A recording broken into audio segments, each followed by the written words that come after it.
So if you're one of those people that every time you see gaming PC build, you think, all that money wasted in colors, illumination, rainbows, I could have gotten so much better of a PC if I just didn't spend so much on aesthetics. Well, this is the right video for you, even though you're probably wrong, because really nowadays RGB stuff, unless you go extra with a lot of screens, costs pretty much the same as non-RGB stuff. But it's an understandable point of view, and also I understand if you have to place your PC in a very minimal setup, or even worse, at work, and you have to make it look professional without having you look like a nerdy guy. Here's why we're here today with this PC build, which really is not going to be that much cheaper than an RGB PC build. We are saving a bit of money on the RAM. We went with this T-Force Extreme DDR5, very high speed RAM, but it's going to be good because we are on a Core Ultra platform with the Core Ultra 7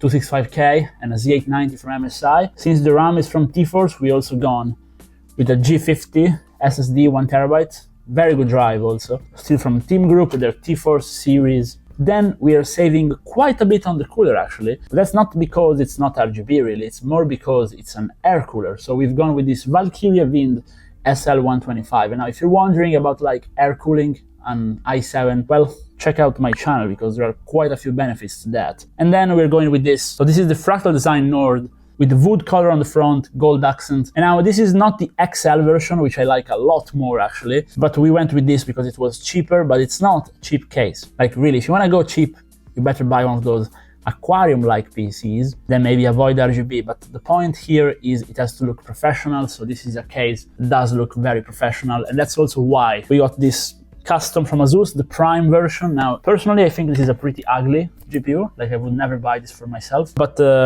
you know, in the right build, it's gonna look decent. And again, you're saving so much money by not getting RGB. Am I right? Jokes aside, high airflow PC build for relatively cheap, okay? So I say we get building, take a look at what comes out. One of the ugliest motherboards I've ever seen.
And here we are with the build finished.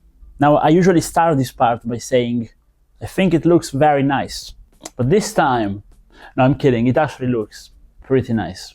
But the more attentive ones among you will probably say, hey, but aren't those LEDs on the CPU cooler? And listen, we can turn them off. okay, but this is a very good CPU cooler. I wanted to use it. So even though it has LEDs, I still used it. But I set them white so it looks professional, you know? Guys, drop a like, subscribe, please. I've been trying to vary my content in my videos, but this is what we're ending up with, you know? Like, it's a tough job having a tech YouTube channel. No, I'm kidding. Let's get back onto the build, because it's actually pretty good. Because at the end of the day, the only thing that changes is we have a different cooler, different case compared to the ordinary. If you know a bit about PC components, you will know this is not really affecting our budget. It's not really changing anything at all. It's just a perspective that the PC gives you, which means it's going to be for a different type of customer, which means it's fine. It's different use case, it's cool build. But let's actually talk about specs, performance, and what we actually care about. Very good pairing in this PC was getting the Core Ultra 7 265K, which, by the way, is a monster, very good CPU for productivity. I hope the whole thing about Intel CPUs having issues goes away quickly, because the new Core Ultra CPUs have zero issues, and they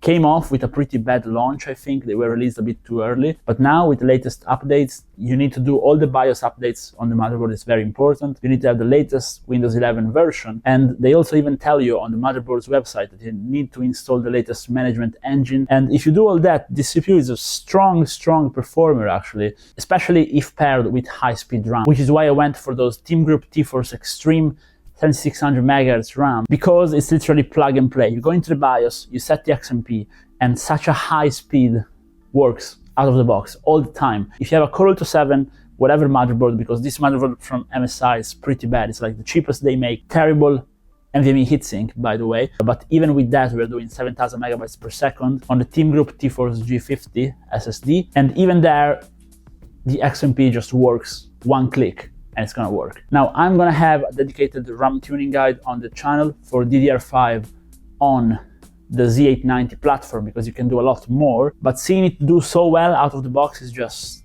very good. CPU also, you can do quite a lot tweaking it in the BIOS. Overclocking also, you can push it a lot, but we don't quite have the thermal headroom with this cooler here today. So what I did is just a slight undervolt, and then unlocking the power limit gave us around a 5% performance increase, which is free performance, lower power consumption, so I don't see why not. Paired with also the RAM, this thing is just going fast. I will show you guys quickly Synthetics benchmark, the CPU Z-score, and also, even though some of you don't consider it a good synthetic, the 3D Mark Firestrike physics test tells you a lot about how a CPU is actually doing in multi-thread, and this thing is performing like a beast while staying insanely cool. We're talking 60 degrees maximum in Firestrike. The Core Ultra 7, if set properly, is actually able to pretty much match the performance in synthetics, or better said, productivity work, of an i9 14900K, which I find absolutely crazy, seeing how bad the coverage was for these CPUs at launch. This thing